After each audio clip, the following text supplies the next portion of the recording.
Hi, everyone. I'm Storm Center 7 Chief Meteorologist Eric Elwell. We have entered severe weather season here in Ohio. Coming up, our Storm Center 7 weather team will show you how to stay safe during severe weather. Storm Center 7 meteorologist Brett Collar here. It is severe weather season, and with this time of the year, we see watches and warnings issued. So let's talk about what they mean. A severe weather watch is issued by the National Weather Service, and it's telling us that there is the potential for severe weather. When this happens, you need to be aware and be prepared. As for a severe weather warning, also issued by the National Weather Service, but it's telling us that severe weather is happening right now. You need to act.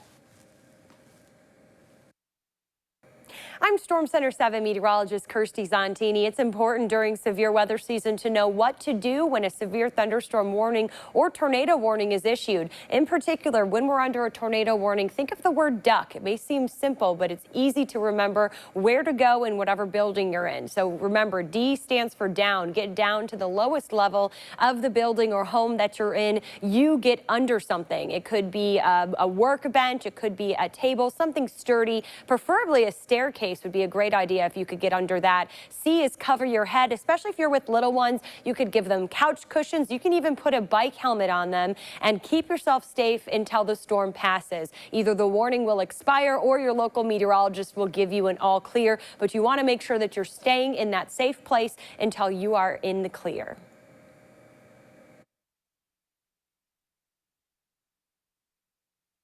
I'm Storm Center 7 meteorologist McCall Vrydaghs. We're no stranger to severe weather in the Miami Valley. We deal with straight line wind events a lot of the times, but then there's also storms that develop tornadoes.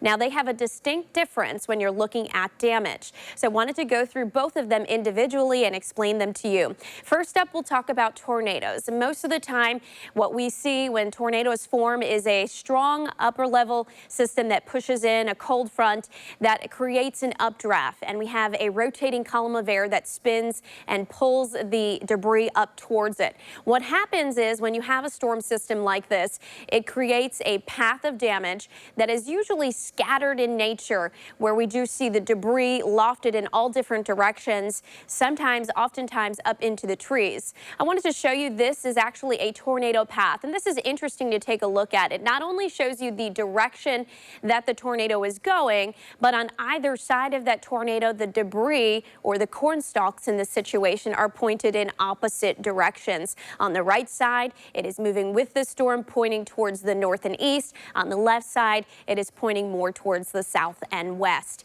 Here is a picture of tornado damage. This was out in Arcanum, and you can see how massive the damage is, but really no rhyme or reason to where things are laying on this property. It did bring down the backside of this barn. Now, the next type of thunderstorm that I want to talk to you about develops straight line winds. This picture here is of a shelf cloud, and what you get with a shelf cloud is a thunderstorm that holds a lot of heavy rain and hail up within the storm, and when the updraft becomes too weak to maintain it there, it all comes crashing down to the surface and the winds push out all in one direction because of that straight line downdraft.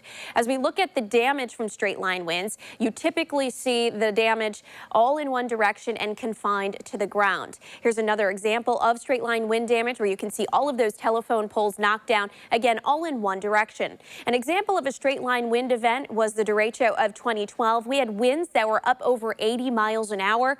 That's pretty devastating. That actually would put you closer to an EF1 tornado. That's why we say it doesn't necessarily have to be a tornado warning for you to seek shelter. A severe thunderstorm warning is just enough. You want to move inside, stay away from windows, put as many walls between you and the outside to keep yourself safe during severe weather. When a storm threatens you, the best place you can be is obviously inside. Head inside your house. You want to get away from windows, and certainly you want to go into an interior room, such as a hallway or a closet if a tornado threatens. Remember, lightning is also attracted to taller objects, so you want to get downstairs and away from windows as well. The other thing to keep in mind is during a tornado warning, you want to get low and get in. In other words, you don't want to be in the upstairs or obviously obviously outside. You want to get inside. I know it's a lot of people like to head outside with a video camera and try to record things. Get inside. Best place to be in the basement. If no basement's available, head to the lowest level of whatever building that you're in. Some other safety tips. Be sure you listen to WHIO TV and WHIO radio. If thunder roars, you want to head indoors. Good thing to remember as well, as lightning can strike even in clear skies. The sun may be out. If you can hear thunder, you can be struck by lightning. Keep away from windows. Avoid electrical appliances and corded phones. And be sure you know a tornado safe room in your home before you ever even have the chance of being threatened by severe weather. And of course, if you're driving, try to exit the road and park. Storm Center 7 meteorologist Brett Collar here talking about severe weather, specifically when you are outside, whether it be outside in the open or in your vehicle. First of all, let's talk about when you are in your vehicle. If there is a dangerous enough situation, such as a tornado, you want to get out of that vehicle and look for a sturdy building. That's the ideal thing. If you can't find a sturdy building and you're out in the open, lie down in a ditch. Cover the back of your head, and of course, if you are in your vehicle, never park under an overpass. I'm Storm Center 7 meteorologist McCall Vrydaghs. And I'm meteorologist Kirsty Zontini. Severe weather season in the Miami Valley is something that we take very seriously, and I'm here, as well as Kirsty, to debunk a few severe weather myths. And these are some good ones. And we'll start off right away talking about lightning. Lightning never strikes when there are clear skies. That's actually incorrect, Kirsty. In fact, lightning can strike about 10 to 15 miles away from the parent storm.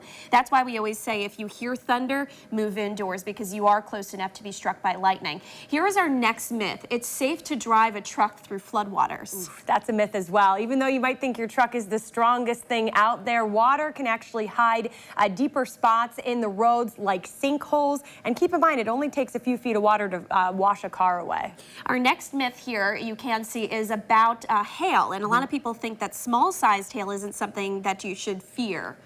That's a myth as well. Think about it, those strong winds when we get a thunderstorm, and tiny-sized hail can still be dangerous, almost like a BB gun. You know, right. You're adding the strong winds to those tiny pea-sized hail, and it's still a danger. Well, our final myth is about tornadoes. You want to talk about this one? Oh, yes.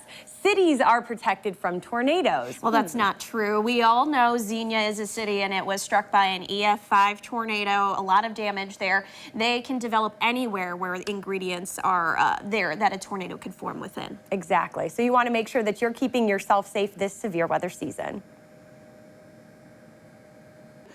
Another good feature to have is the WHIO weather app. Be sure you download it. It has all kinds of weather information, including any types of severe weather information, as well as video clips recorded by meteorologists several times a day, even more often if we have that threat for severe weather. You can watch live streaming radar as well as our live newscasts to keep you up to date during regular news hours and even during breaking weather any time of day. You can get that information on the WHIO weather app. And don't forget to sign up for lightning detection.